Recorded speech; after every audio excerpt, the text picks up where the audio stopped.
Trudy Rayom. Art had thought Archie would move out with the rest of his unit, north, wherever that was. But that hadn't happened. Instead, Art, Archie, and their crew had become a make-do bomb disposal unit. They were moving their way through the town, systematically clearing unexploded shells and mortar along the way, declaring some buildings safe, and many more fit for demolition only. You had to be careful where you tread. They worked in pairs. That was the rule. Art and Archie, often together now, everyone assuming the Okanagan boys would work best side by side. Archie appeared to be more than happy to work alongside Art.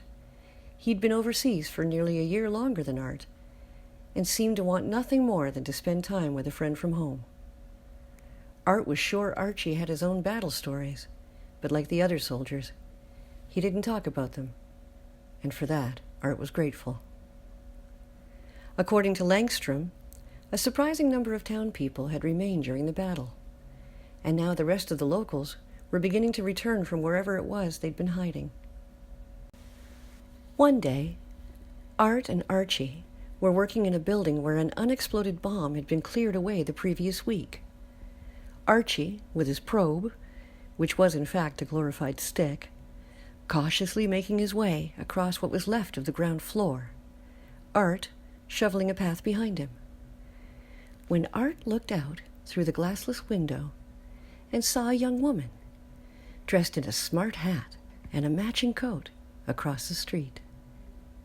She was standing in front of a building that pretty much no longer existed, a heap of rubble between two walls. She was carrying 2 suitcases, and Art watched as she lowered them slowly to a patch of ground Art had cleared earlier in the week. After a few minutes, she took off her hat. A few minutes later, she took off her coat, folding it carefully. Art thought he'd better go speak to her before she disrobed entirely. "I'm just going to see if I can help this lady," he said. Archie grunted a reply, concentrating. As Art emerged onto the street, the woman spun around as though frightened.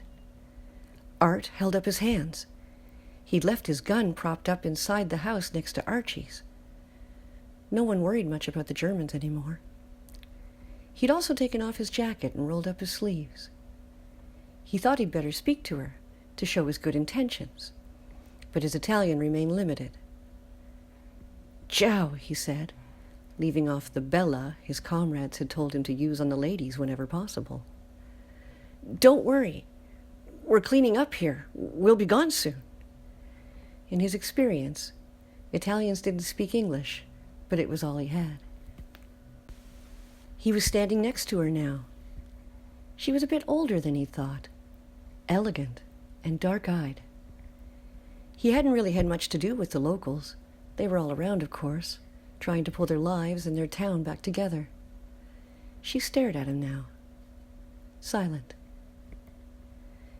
"Is this your house?" he asked, turning to look at the ruin. "Casa?" "Yes," she replied in English.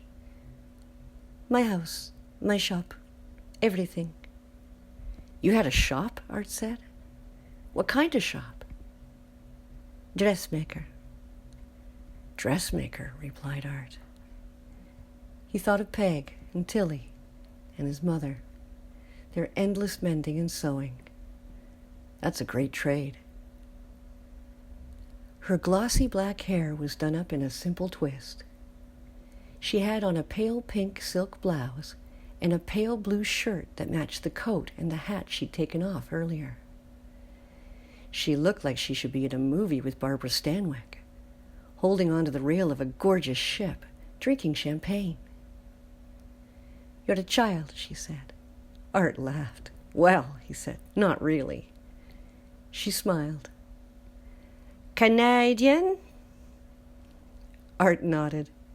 He'd gotten used to the way the Italian said the word, slowly, as if it required thought. "What are you doing here? Why not fighting?" "We've only just met and you want me to leave?" Art said. But she didn't get his joke. Anyway, I'm too young for all that. You said it yourself. She turned away.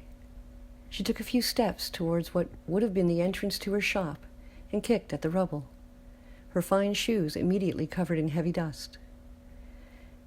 There's no point, Art said. Look at it. Besides, you need to be careful. Unexploded bombs. He brought his hands together and apart and made the noise of a small explosion.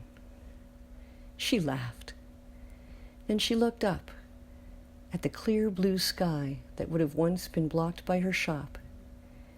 Maybe she had a living quarters up there, with a kitchen and a sitting room and a bedroom. The door, she said. The door is here. She pointed at the ground. A cellar. She must mean the door to a cellar. Art volunteered to fetch his shovel. He brought Archie and his probe along for good measure. It didn't take them long to clear the door. The heavy metal plate was battered, but it held fast. Art turned around to see where she'd gone. She was sitting on one of her suitcases. In her hand, she held a large key. What's your name? Arthur Lunn. This here is Archie Portman. And you? Signora Lavelli. Signora, Art thought. Mrs. She handed him the key.